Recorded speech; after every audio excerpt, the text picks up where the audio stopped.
Students, आज हम आपको एक्सप्लेन करेंगे क्लास 10th क्षितिज पुस्तिका हिंदी काव्यखंड आत्मकथ्य चैप्टर के क्वेश्चन आंसर। पहला क्वेश्चन है, कवि आत्मकथा लिखने से क्यों बचना चाहता है? तो इसका आंसर इस तरह से लिखेंगे, कवि आत्मकथा लिखने से इसलिए बचना चाहते हैं क्योंकि आत्मकथा लिखने के लिए अपने मन की दुर्बलताओं या कमियों का उल्लेख करना पड़ता है। स्टूडेंट्स, हम आपको ये बता दें, आत्मकथा जो है गद्य की एक विधा होती है और इसका सेकेंड पॉइंट है, अपनी सरलता के कारण कवि ने कई बार धोखा खाया है, इसलिए वह अपने व्यक्तिगत जीवन को उपहास का कारण नहीं बनाना चाहता। यानी कवि के जो जीवन में अनुभव उन्हें मिले हैं, तो उन अनुभवों के आधार पर वो अपने व्यक्तिगत जीवन को किसी के सामने प्रस्तुत करना नहीं चाहते, इसलिए वे आत्मकथा नहीं लिखना चाहते हैं क्योंकि लोगों ने उनके व्यक्तिगत जीवन में उनकी सरलता, यानी बहुत ही सरल व्यक्ति, सहज व्यक्ति थे, तो इसके कारण लोगों ने कई बार उन्हें धोखा भी दिया है। इस वजह से वो अपने व्यक्तिगत जीवन को व्यक्तिगत ही रखना चाहते हैं, किसी के सामने उसका मजाक नहीं बनाना चाहते। फिर तीसरा पॉइंट है, जीवन में बहुत सारी पीड़ादायक घटनाएं हुई हैं, उन्हें याद करने से घाव फिर से हरे हो जाएंगे। कवि ये कहना चाहते हैं कि उन्होंने जीवन में बहुत संघर्ष किया है और बहुत दुखदायी उनके सामने घटनाएं घटित हुई हैं, उनके साथ उन्हें अनुभव मिले हैं, बहुत तकलीफ में उनका जीवन व्यतीत हुआ है। यदि वो आत्मकथा लिखते हैं तो आत्मकथा लिखने के लिए उन्हें फिर से उन घटनाओं को याद करना होगा, उन अनुभवों को याद करना होगा और उनको याद करने से उन्हें और ज्यादा तकलीफ होगी, यानी जो तकलीफ में उन्हें मिली है, उनसे जो घाव बने हैं, फिर से वो हरे हो जाएंगे, यानी फिर से वो दुख के पल उनके सामने आ जाएंगे।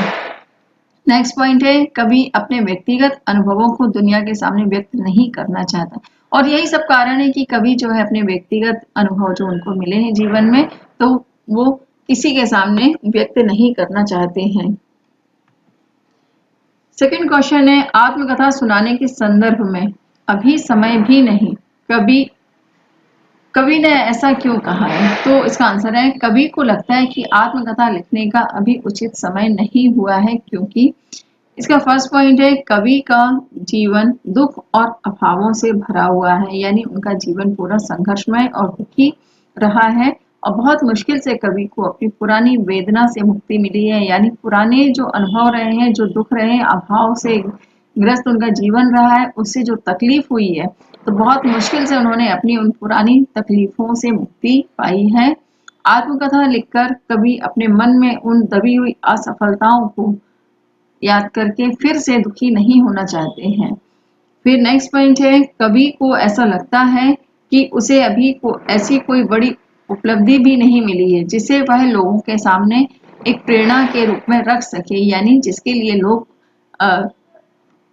उन्हें देखना चाहते हैं, जिस रूप में देखना चाहते हैं, या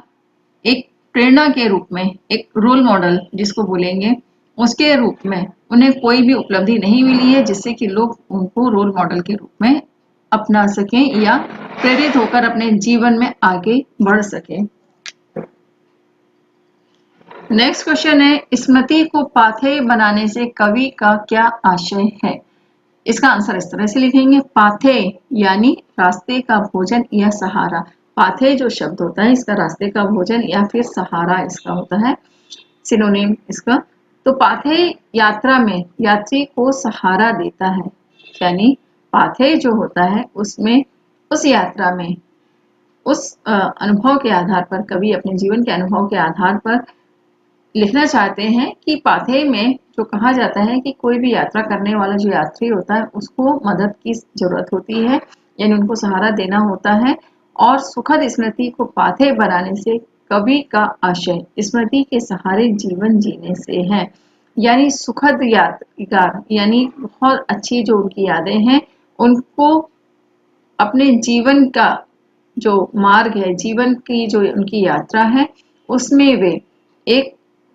सहारे के रूप में उन यादों को लेना चाहते हैं। यानी कहने का मतलब यह है कि पाथेय जो होता है, पाथेय में कोई भी यात्रा करने वाला जो यात्री होता है उसको सहारा दिया जाता है। तो इसको आधार मानते हुए कवि कहते हैं कि उनकी जो अच्छी यादें हैं, सुख वाली जो यादें हैं उसको वो पाथे बनाना चाहते हैं, यानी उसको वो अपने रास्ते के सहारे बनाना चाहते हैं और कवि की प्रेयसी उनसे दूर हो गई है। इसलिए कवि के मन और मस्तिष्क पर केवल उसकी मधुर स्मृति ही है, केवल यादें ही हैं और इन्हीं यादों को कवि अपने जीवन का सहारा बनाना चाहते हैं।